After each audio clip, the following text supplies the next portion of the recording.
महाविकास आघाडीमधील घटक पक्ष असलेल्या पीपल्स रिपब्लिकन पार्टीच्या वतीने आज पत्रकार परिषदेचं आयोजन करण्यात आलं होतं.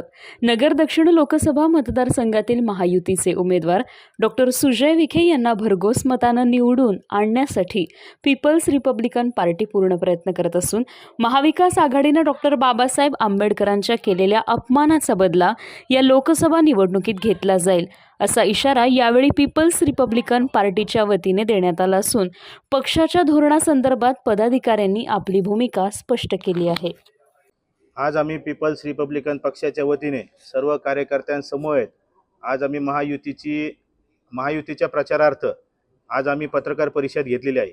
सुजयदादा विखे पाटील एक सुसंस्कृत सुशिक्षित नेतृत्व हे अहमदनगर जिल्ह्याला लाभलेलं आहे आणि त्यांचा विजय होण्यासाठी आंबेडकरी चळवळीचे जे निर्णायक मतं आहेत या मतदारसंघामध्ये आंबेडकरी चळवळीची निर्णायक मतं आहेत ती हे करण्यासाठी, कारण विरोधकांकडून बाऊ उठवला जातोय की भारताचं संविधान बदललं जाणार आहे. तर ते काय भारताचं संविधान वगैरे काय बदललं जाणार नाहीये, कारण की बाबासाहेबांचं भारतीय संविधान दिन या मोदी सरकारने स्थापन केला. याच्या आधी काँग्रेस सरकार एवढ्या वर्ष 65 वर्ष सत्तेवर होतं, त्यांनी कधी बाबासाहेबांचं लंडन मधलं घर कधी घेतलं नाही. हिंदू मिल सारखं आंतरराष्ट्रीय स्मारक कधी बांधायला त्यांनी प्रयत्न केले नाही.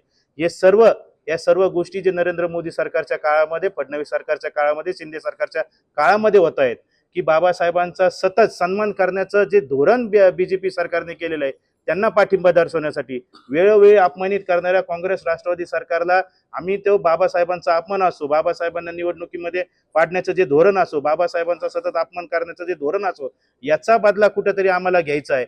ही खंत आमच्या मनामध्ये आहे की काँग्रेस राष्ट्रवादी सरकारने सतत बाबासाहेबांचा अपमान केलेला आहे. ज्या बाबासाहेबांचं नाव मराठवाडा विद्यापीठाला, नामांतर विद्यापीठाला देण्यासाठी या राष्ट्रवादी काँग्रेस पक्षाचे अध्यक्ष शरद पवार यांनी जो विरोध केला, नामांतर न करता नामविस्तार केला, याचीही खंत आमच्या मनामध्ये आहे.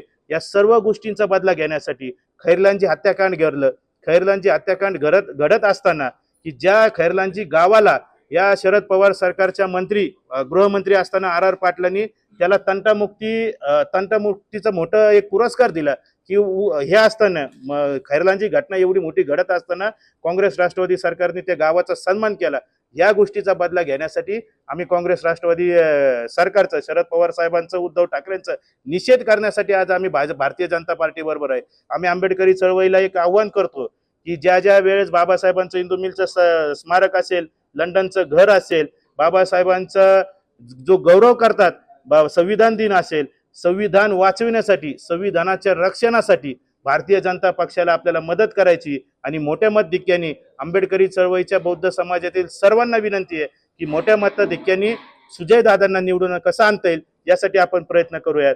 आणि नक्कीच पीपल्स रिपब्लिकन पक्षाचं निर्णायक मतं हे सुजयदादांना पडतील. आमचे कार्यकर्ते प्रचारामध्ये सक्रिय आहेत आणि लवकरात भरपूर कार्यकर्ते आमच्याकडे येत्या काही दिवसांमध्ये समर्थन मिळावं म्हणून, पीपल्स रिपब्लिकन पक्षाच्या वतीने समर्थन मिळावं म्हणून